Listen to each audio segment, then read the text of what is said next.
ये जो पूतना है ना, ये कौन है? ये पूतना ठाकुर जी ने जिसको मारा, ये कौन थी? पूछा तो कहने लगे ये राजा बलि की कन्या रत्नमाला। ध्यान से सुनना, ये बात आपने कभी नहीं सुनी होगी शायद पहले। ये राजा बलि की कन्या रत्नमाला थी।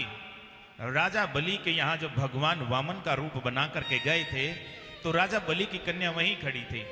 और जब भगवान का छोटा सा सुंदर रूप देखा तो उसके मन में एक भावना पैदा हुई, एक भाव उदय हुआ।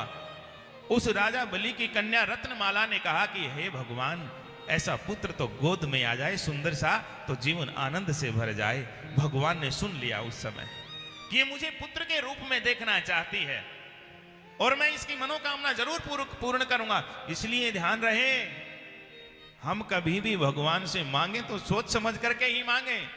बल्कि मैं तो ये कहूंगा कि भगवान से मांगना ही नहीं चाहिए, और यदि मांगना है तो भगवान से भगवान को ही मांगो और कुछ मांगो ही नहीं। भगवान से भगवान को। एक राजा ने दरबार लगाया और दरबार लगा करके कहा कि जिसको जो कुछ चाहिए ले जाए मेरे यहां से, लेकिन बात यह है कि एक ही वरदान मांगे, एक ही वस्तु मांगे, दूसरी वस्तु उसको मिलेगी नहीं।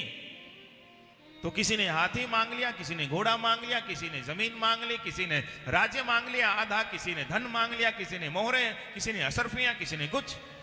एक ब्राह्मण कन्या थी, वो मांगने के लिए पहुंची अपने पिताजी के साथ।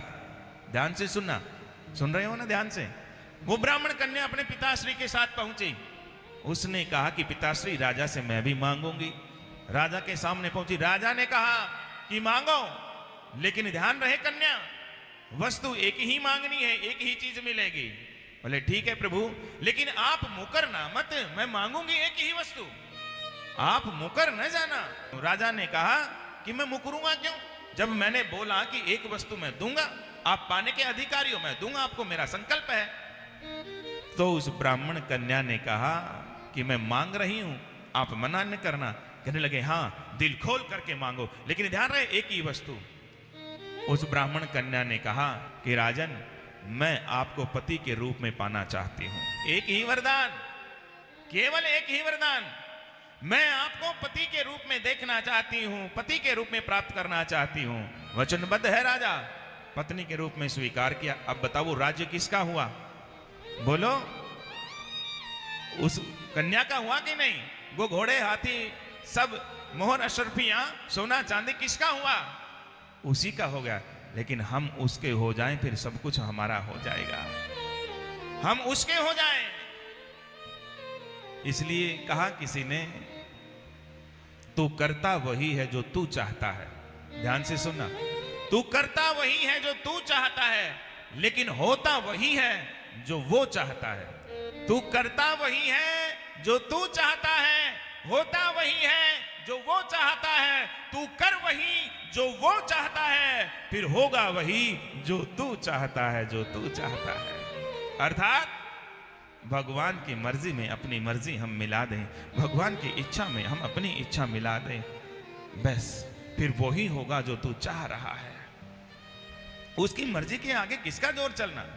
तो रत्नमाला ने कहा कि ऐसा बालक तो मेरी गोद में आ जाए, आनंद आ जाएगा। तो भगवान ने मन ही मन उसकी बात को सुन लिया। लेकिन थोड़ी देर बाद क्या हुआ? राजा बलि ने एक कदम नापा, दो कदम में सब कुछ पूरा ब्रह्मांड नाप डाला। जब तीसरा कदम भगवान ने उठाया, तीसरा चरण उठाया कि बोला इसको कहां रखूं? जब राजा बलि ने कहा कि प्रभु मेरे शीश पर रख दो, जब ये दृश्य अपने पिता के शीश के ऊपर वामन भगवान का चरण दिखा उसको, जब उस रत्नमाला ने, जिसने अभी अभी कहा था कि ऐसा पुत्र मेरी गोद में हो, तब उसने दूसरा संकल्प मन में लिया कि यदि ऐसा पुत्र हो जाए तो उसको जहर दे के मार दिया जाए। कि मेरे बाप की सारी संपत्ति ले ली, सर भी झुकवा करके उसके ऊपर पैर रख दिया, ऐसा पुत्र यदि हो जाए तो मैं तो उसको विष दे दूं। लेकिन भगवान ने दोनों बातें उसकी सुनी और मनोकामनाएं, सर भी झुकवा करके उसके ऊपर पैर रख दिया, ऐसा पुत्र यदि हो जाए तो मैं तो उसको विष दे दूं। लेकिन भगवान ने दोनों बातें उसकी सुनी और दोनों बातें सुन करके भगवान ने उसकी दोनों मनोकामनाएं पूर्ण की।